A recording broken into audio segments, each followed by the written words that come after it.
เรามักอยู่บ่ข่อยเห็นยันเราบ่มักข่อยเห็นคันเรามักข่อยสิเอาอยู่ดอก แน่ คันเรามักเจ้าสิเอาบ่ เอาคันเรามัก จะบ่ตู้บ่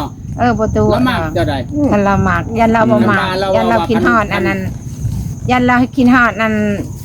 แม่ประกอบ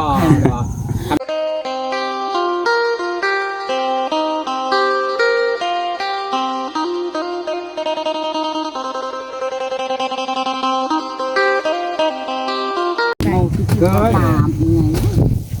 ถ้าเคยทาเป็นเจ็บผัดเถิง โสดบ่เจ้าน่ะ เปลี่ยนใหม่ซะ โชดและพัวกับบ่มี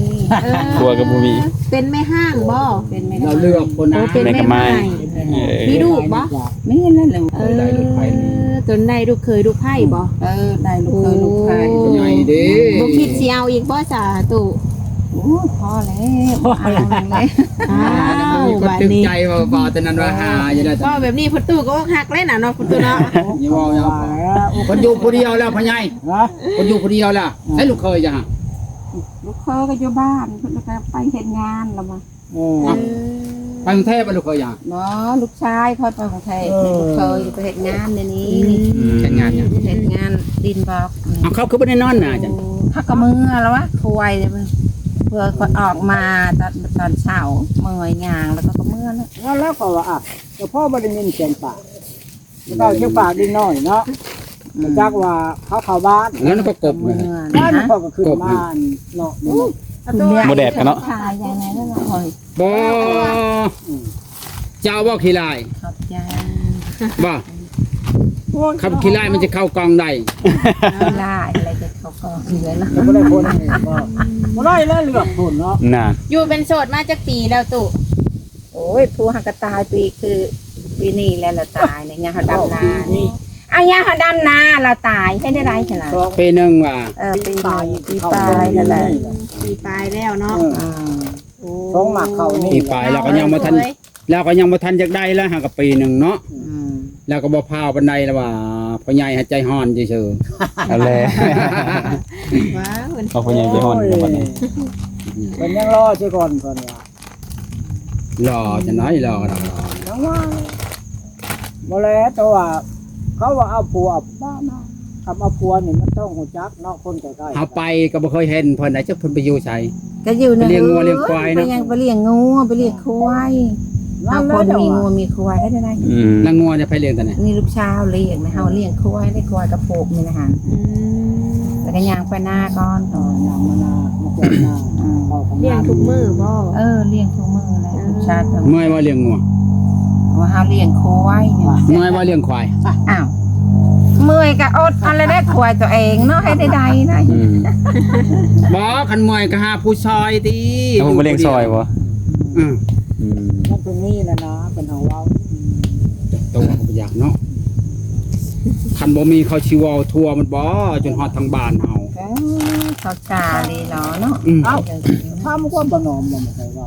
เห็นมั้ย ก็ว่าแล้วเอาผัวแล้วเฮา พ่อ ก็ ก็ บ่ บ่ได้สูบ เฮาก็ไปก็บ่เคยเห็นแล้วว่าเฮาขี่รถผ่านเฮือนเจ้าก็บ่เคยเห็นอยู่ตรงมือเนาะหยัง อยู่ในเฮือนอยู่ในเฮือนจังเงาะขนาดได้ เฮาไปเลี้ยงงูเฮาเปลี่ยนลูกชาวเฮาเลย ครับว่า จะไปอีกเนี่ยเฮาก็ เฮาไปแต่ใดก็บ่เคยเห็น ต้องหูจักนะ จักเอาบ่เอาเฮาว่าเฮาแม่บ่กอกคันบ่เคยเว้าว่าละจะเอาผัวบ่เคยเพราะว่าแม่บ่กอกต้องเว้านะคันละเอาผัวนี่ทางบ้านเฮาไปโทรมาที่ไสว่า มีบ่ดี โอ้ แล้ กาว ชามาแล้วค่อยเอาโพนกัน มันยังชูงขับมาแล้ว นั่นเนาะ ไหว ชาอย่าแล้วก็บ่ได้เอาเนาะ ข้าวซา โส ใช่เนาะ ดเนาะ คนข้าวซาซื้อ จังหวัดเที่ยงครับมัน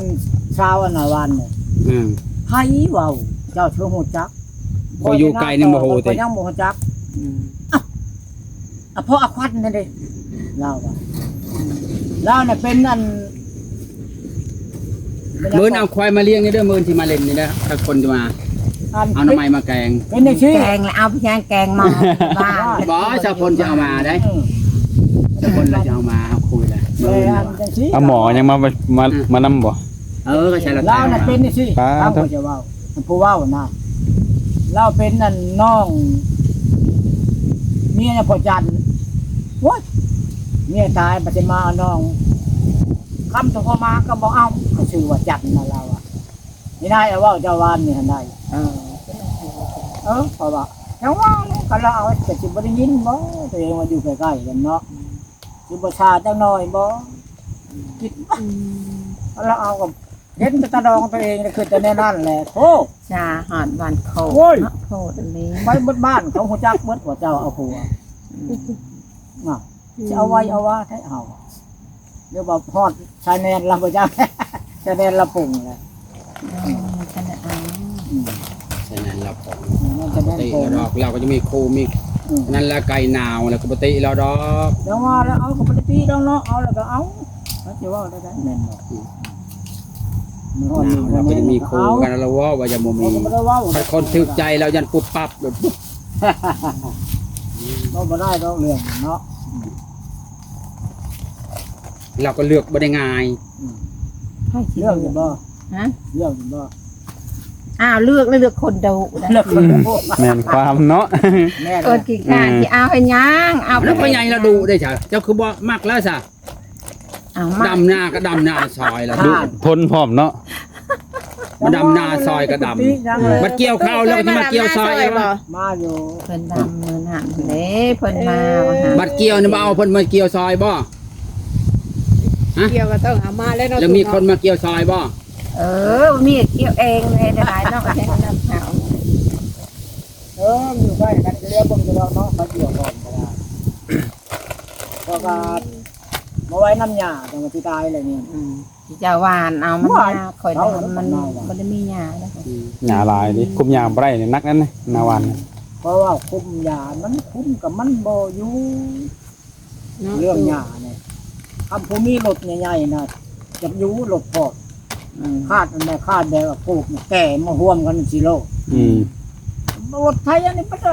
ฉีดด้วยยานี่พอดีอันบ่ได้กินปูกินปลานะฮะกระปูหาจะขอดหูก็บ่มีในนานี่ตายหมด กบเขียดก็จนดับ บ่โตวันปุ๊บเสียกระปบยาเนาะยาขามันสิไปเว้าบ่ อืม ยังจะตาย ตายมันเวียนได้เวียดมันว่าปีนี้ในยาตายปีหน้านี่คนตายมันว่า อืม เจ้ามันมีแต่ใช่เบิด ฉีดแล้วเอามากินเองไงเนาะ ที่มันก็มากินเองยังมันก็บ่แพ้ธรรมชาติเราเฮ็ดคนเฮาอยากไว้เนาะอยากไว้ก็จะเห็นบ่นาเจ้าน่ะกับเจ้าดำมึงไหมเอาหวานก่อนเป็นอะไรเขาแค่แรกอยู่ อันนี้ผู้ชายชายผู้ชอบเดียวนู่นนี่ถ้าชายชอบชาย นี่ ชอบ มัน ให้ พอแล้ว งาม พ นะ อแล้วไปผมพอแล้วทำ สอบเดียวก็ยังงามเนาะ มันดำก็ดำถูกช่วงวางคนลินวางมันลงมือกันได้เหรอเรื่องข่าวเนี่ยพ่อชิดมือได้กับเขาในดำมันถูกช่วงนี้อันนี้ลูกยาก็มาแล้วจักเถื่ออันหน้าหวานจักสิลุกก็ได้ไรจะหน่อยก็ลงบนลก กินไปช่างอยู่ชั่วโมงนี่พุ่นเดียว นี่ไปดีเยี่ยมก็เข่าพูด กินยาหวานนี่กินเฮือนในที่เห็นกินแกงหน่อไม้ขออยู่แกง โอ้ นี่เป็นในไปบ้านพลานเนาะ โอ้ ไปยังบ่ฮอด จะหาลูกชายแล้ว มันมีพลานเนาะนี่ไม่ว่าแล้วเราก็ยาเห็ดชมเห็ดแซวระบอนเนี่ย ยาแล้วเราไปเพิ่มเห็ด มันบอกพอได้พอได้เลยจะซื้อกับแพงมาเห็ดเปิดไปตองไปใต้เนาะเปิดไปขายอีกมันบ่ทอนเขาขายพักปลูกเองดอก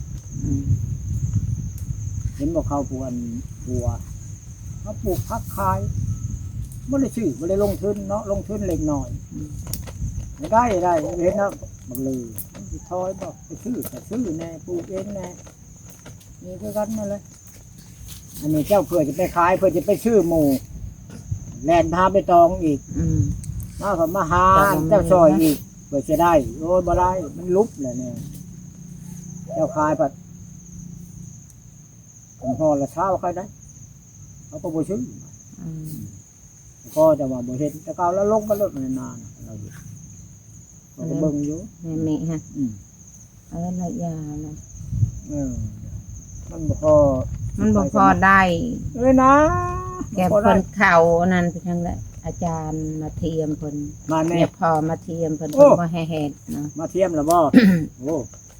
เทียมแต่เก่าพุ่นแล้วหังเพิ่นบ่ให้เฮ็ดนั่นของข้าวเพิ่นบ่ให้อยู่เพิ่นว่าสิได้เงินค้ำก็มาเพิ่นก็มาแล้วแล้วเอาปัวชาลาดเนาะ เนี่ยแม่นแล้วเนาะผัวสหรัฐจุดนั้นแหละ มันเนี่ยมาก็แล้วบ่ เนาะเงินนอกเด้อ ว่าเจ้าคือสิหากระตื่นนอนบ่ เละมันจะท่วงกันละบัดนี้ ตื่นนอนบนเทือน เบิ่ง ป้า ให้กระโหนะนอนนั่นเนี่ย เอานอนแล้วผูกคอยเมียนแล้วก็นอน เขาเบิ่งเห็นตากระโหนะคนตื่นนอน แล้วแม่มันมีฮะ บ่เฮือนอันเด้อันฮะเฮือนบ้าน แสดงว่านอนเว้นนี่เนาะ ค่อยจะถามเจ้ามักกอกแรงนะเลยอะไร บ้านกอกแรง เขาบ่คือเก่าอีน่ะ กอกแรงครับแต่เราบ่แม่นคนกอกแรงว่าเรามันไปอยู่เวียงจันทน์ได้แล้วเอานะ วันนั้นแหละคนบุญตะกี้โมเมนต์แม่เฒ่าบักแยงอะเนาะ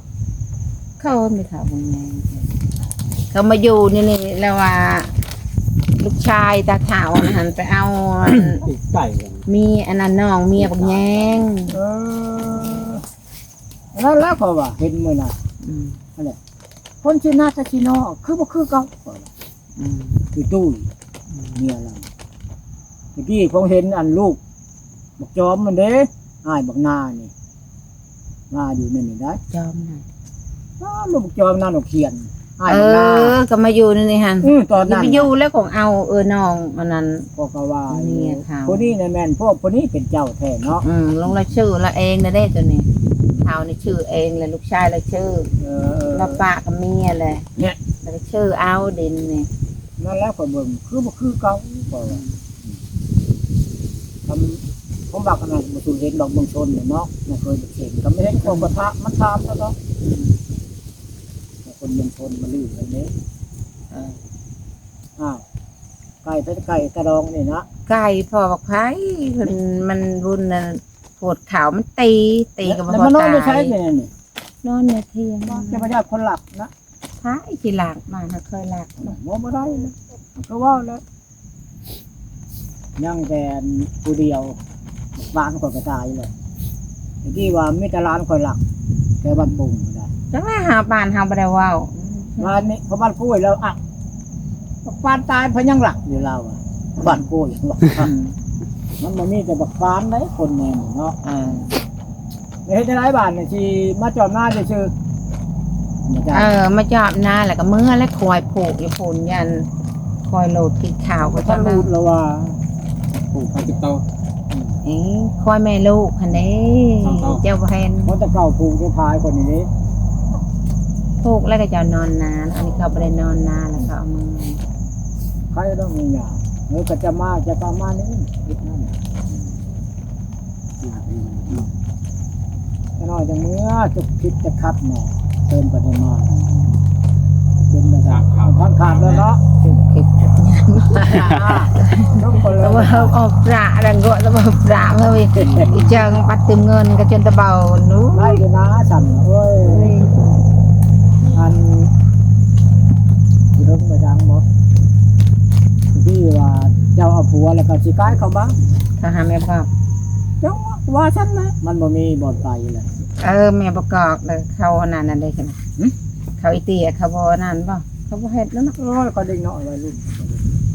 คือเบานั่นก็คือมากเลยเบานั่น ใช่ มาน้ำเจ้าอันเด้ยังล่ะ กระโปรงอ่ะ บ่จะว่าไปถามฮะถามข่าวอันนี้ไปทางนั้นเราบ่มีลูกอันนี้ มาพรฮะ ถามให้คอยในเด้อว่า ไปมา ไม่ห่างทางเพิ่นว่า ในดองก่อนฮะ เพิ่นว่าถามอะไรสิไปอัดคลิปเขาว่า ไร อีเตี้ยหันกับมันน่ะหันกับอีทองหัน โอ้กับลูกในดองคุยเนี่ย Ừ. ใช่ว่ากรุงเทพยัง ไปนี่ใช้อยู่ในหันแล้ว ไม่ บ่ ใช่ ได้ ว่า ไป แลนด์บ้านตอม แล่นบ้านแดงเฮ็ดชื่อๆเขาบ่ได้ไปยังอยู่ในเฮือน แม่ Ừ. มาก็อัดแล้วแล้วเนี่ยเราก็บ่มี มีไผมีแต่เรากับแม่ เราบ่มีผัวกับป้าเลยเนาะป้าเลยก็บอกทิ้งกับป้าเลยแล้วก็ไอ้ทองกับมันป้าเลยเอา ผู้ ผัว ชาย บ้าน ก็บ่ได้มีเมียไป มัน แล้ว ก็ เลย มันก็เอาผัวบ้านนั่นฮะเด้เอาว่าผัวบ้าน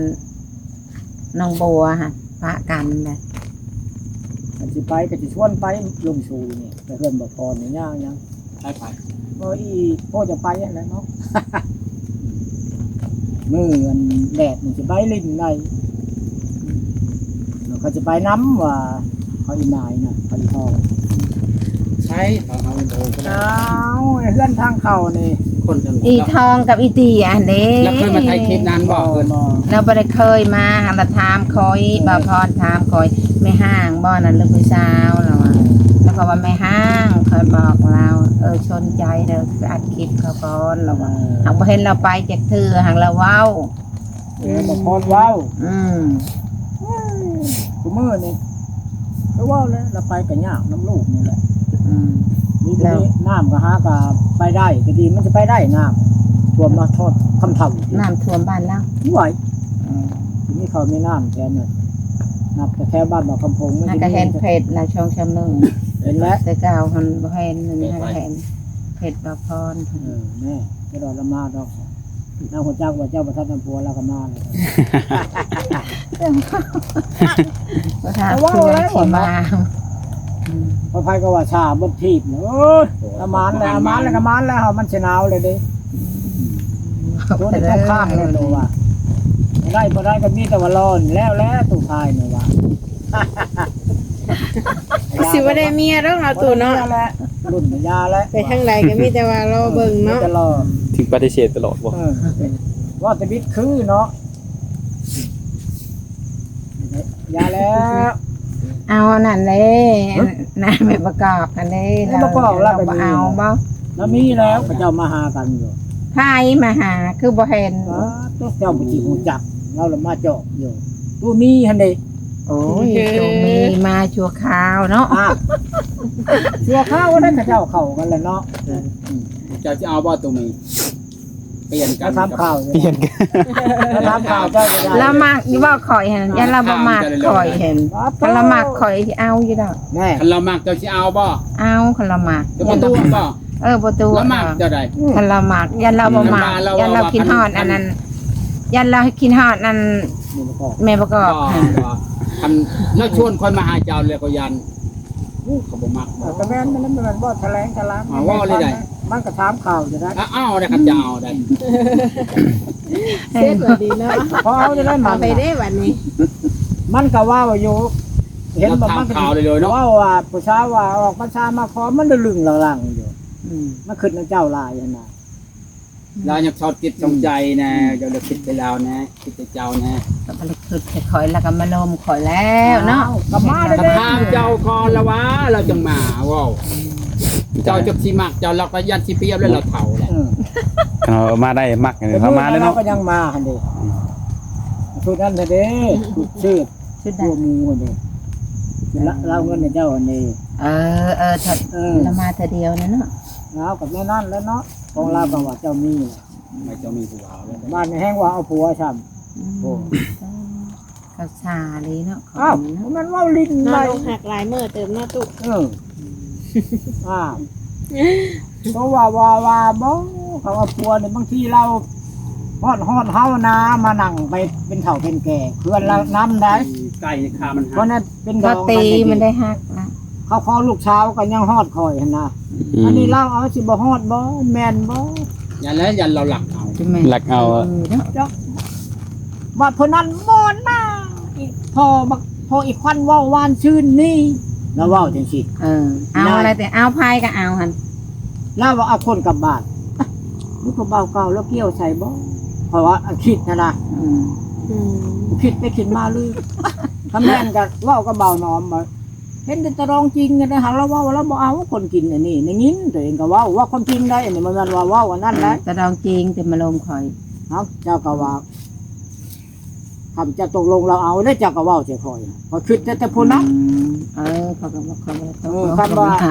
คำบ่เฒ่าโกนี่เราบ่เอาบ่เฒ่าโกบ่เอาบ่เกี่ยวเสร็จผู้เช้าผู้ใหม่ผู้เช้าผู้นี้ก็ตัดเลยว่าโทรมายังเพิ่นโทรไปใส่ผู้เช้าคั่น คือหูจักว่าตัดเลย เพราะมันโทรมาหายหัวเพิ่น มันบอก เราเองแล้วว่า เราโกนว่านี่ผู้ชมมันมา แน่ จะต้อง ให้ กลับ ชมแล้วก็ เรา เรา กลับไปหาเจ้าได้จัง บ่เราสิกลับยังอึดยังผู้สาวเนาะ บ่ แล้วว่าได้ยินบ่เราว่า ได้ยินอยู่บ่ ได้ยินอยู่บ่เราว่าได้ยินผ่านโทรอยู่บ่ ว่าจะกลับหาเจ้าคนโด แล้ว น เรา เก่า ตัดสิเอาอยู่บ่ บ่เอา มั นั่ น นแหละ สิเปียกเนาะ คนโดนเก่าบ่เป่ามันก็ลุกคือเป็น ค วาน น แล้ว ใหญ่คนเตแล้วว่าคือเด็กน้อย น่ะ อื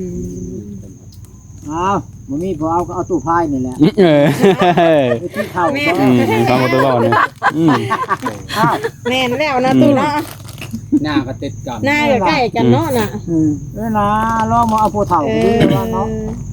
สะอาด บ่มักได้บ่สตุ เลี้ยงช้างเขาได้ไข่ อย่าว่านี่เลย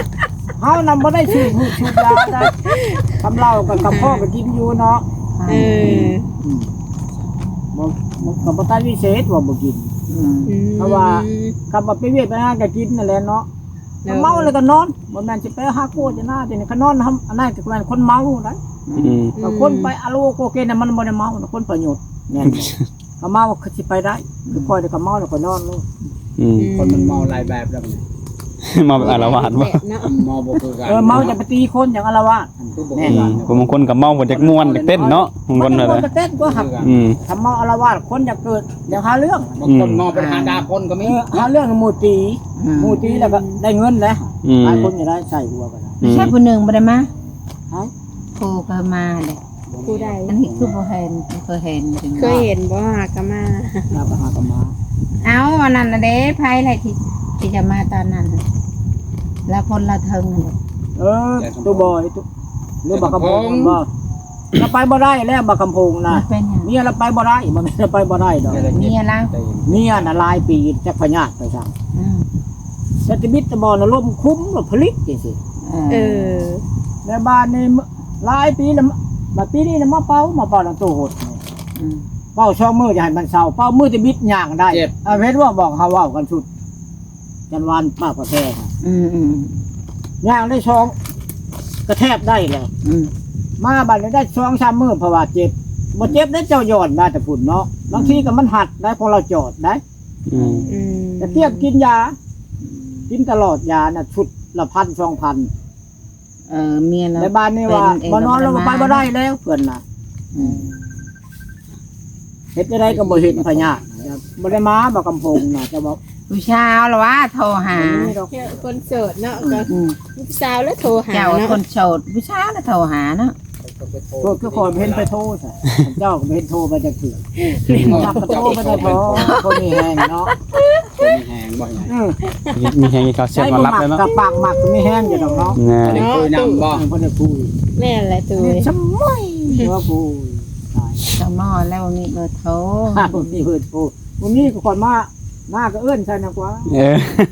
ห้องสิกันแล้วเนาะ บางมื้อก็มานอนจอบอยู่นี่เนี่ย โอ้ โอ้ยจอบตอนใดได้บ่เห็นอย่าว่า มื้อนั้นก็มาพูด ค แล้ว น บ่ ไป ห เลี้ ยาย งคนไปเลี้ยงควายก็บ่เห็นเทียงเป่าอยู่ในหน้องน้ำมัน วางเจ้าบ่ได้มาน่ะมีแต่ลูก มันว่าวละเป็นนั่นแหละมัน บ่แล้วเจ้าบ่ได้มาคนมาอยู่ได้ เอามื่อนี่ใช่ไหม เออ มีหยัง เอาหญ้าไปเกี่ยวหญ้าจะเพิ่นเกี่ยวอยู่ใช่แหละ